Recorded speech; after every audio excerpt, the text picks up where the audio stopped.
Oh, hello. Hi, come on in. Nice to see you again. Welcome to Organised Chaos. It's George taking up his station again. Now, I know last time you showed an interest in the art and we talked a little bit about the Roger Wagner picture, and of course we'd seen Ross Wilson's piece. I've got a new Ross Wilson piece as well, which we'll talk about later.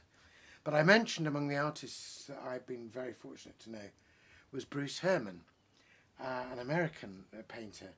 And I thought, although I don't have any work by Bruce Herman on my wall, I do have a book, in fact more than one book, but I've got a book of some of his paintings which has a particular tale and interest, and it's still part of an ongoing thing. So come over here. So this is, I don't know about you, but I love books in slipcases. There's something really nice about a book in its own little slipcase, and so this one's called Ordinary Saints, and it comes out of its slipcase like this. And it's a book of paintings by this American artist, Bruce Herman. That's an astonishing, there's a detail of a portrait of his father.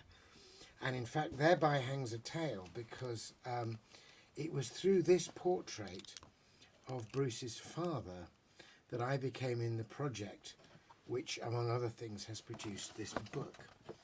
So Bruce is a remarkable painter, but not only a portrait painter. He's a painter of great religious painting, and has done lots of big commissions of one kind or another. But what happened, here's the full version of the picture of his father. So what happened was, I was speaking at a conference in America called Christians in the Visual Arts. Not that I'm a visual artist, but they wanted some theology of imagination, which I could provide. And various of the artists were exhibiting, including Bruce Herman, and this painting, which is much bigger, obviously, was there. And I was just very drawn to it. I found myself looking at it every day, and of the conference, and seeing more and more. I love this kind of blotch and mottle of the sort of copper behind and the bits of the sofa. But the closer I looked, the more colours I could see in the face and yet the flesh tone. But what I thought was a man of immense presence and comfortable in his own skin, not in any way, it was with this, all this conference was in California. And of course that was all about being bronzed and young and tanned and glamorous and muscular, and this wasn't any of these things, but there was deep humanity. Anyway, I was looking at this painting a lot, and Bruce happened to notice me doing so and asked me about my interest. And I said to him, I'd love to paint this, I'd love to write a poem about this painting, but I don't think I could do it with just a reproduction. I'd really need to see, the painting itself.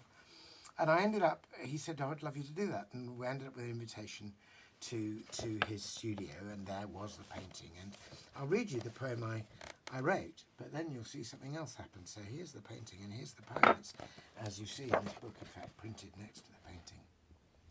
So, here is your father, looking out at us from this dark room where shadows furl and fold, patiently present to whoever comes, still on his battered sofa, at his ease. He looks out from the darkness of the world, the copper blotch and mottle of old time, whose tarnishes and patina reveal strange beauty in the saints we love and leave, whose leaving leaves us burnished as we grieve. He meets us here, at home in his own skin, which holds more colours than the eye can trace, more substance, more humanity and grace than paint on wood can possibly contain, all in the clarity of his kind face. Come over and sit down, and I'll tell you something more about this. George will let you sit.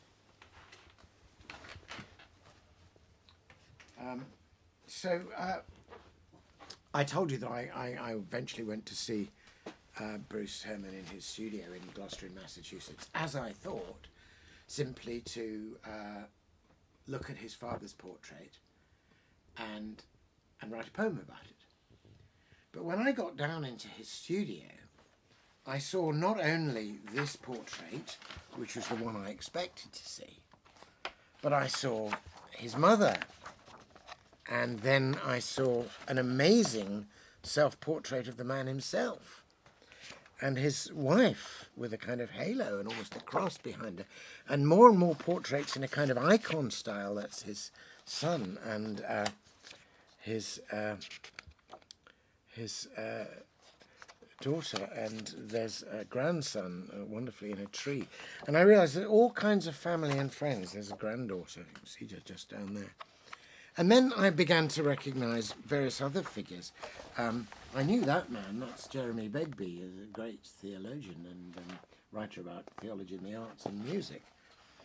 And he revealed to me at that point that he'd be happy if I didn't just write one poem about his father's portrait, but that he'd been working for years on a series of portraits which he wanted to call Ordinary Saints. And he wanted to bring out the sense that then we're not ordinary at all. As C.S. Lewis says, that you've never met an ordinary person. You know, we're all extraordinary works by God, but we dismiss each other as familiar and ordinary, but actually every one of us bears the image of God. And part of what was going on in these paintings, he had actually begun the portrait of his father, and then in the midst of making the portrait, his father died, and he had to finish the portrait after his father's death with this extraordinarily kind and loving attention and the sense of all the presences of his father had been, and that had spurred him on to think about valuing our presence and seeing the eternal lucent in and through the temporal in us. But in order to get the clarity of what he was trying to do over, he wanted to recruit a poet to help him. So having innocently turned up to write one poem, I ended up writing about 25 poems. And also we recruited a mutual friend of ours, a great composer called Jack Redford, to make music out of this whole process. And eventually it became, it had its first iteration in a place called Laity Lodge in Texas, where we managed to assemble the paintings and a small chamber orchestra and a singer and myself doing the poems. And we were hoping to have its premiere in England this July and have all the paintings and everything together again.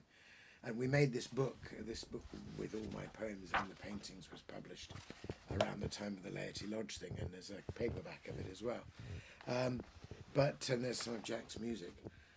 And it was to have its Oxford premiere this summer, but of course COVID has put a stop to that. So we've decided, this is why it's been in my mind again, we've decided to try and move it online and create a whole new website, and I'll pass you the details of that sometime. But just to give you a sense of what the whole thing was about, let me read you the poem which I wrote, not about any of the individual portraits, but about the whole experience of seeing them all. And the poem is just called Ordinary Saints, and it's about the nature of seeing, about what we take for granted and what we could see more clearly if we wished to.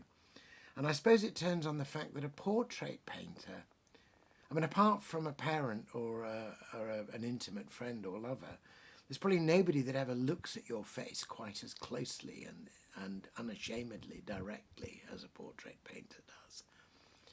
And there's always more attention in a portrait than the average person looking at the portrait gives it. You've never put quite the hours in that the painter did when you looked at it, when you look at it, as he did when he painted it, or she did. And so there's a kind of overplus, a brimming addition of more available to you every time you look at a portrait. But if that's true of a portrait, then how much more of a person who is God's handiwork? Anyway, here's the poem Ordinary Saints, and I'll just finish reading you this. The ordinary saints, the ones we know, our too familiar family and friends, when shall we see them? Who can truly show whilst still rough-hewn the God who shapes our ends?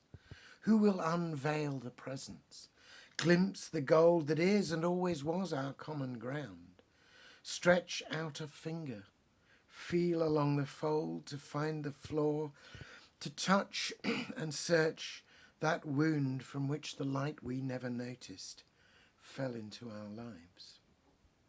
Remember how we turned to look at them and they looked back? That full-eyed love unselved us and we turned around, unready for the wrench and reach of grace. But one day we will see them face to face. Anyway, thanks for dropping in and being face to face, or at least as much as we can be in these trying circumstances. Cheers.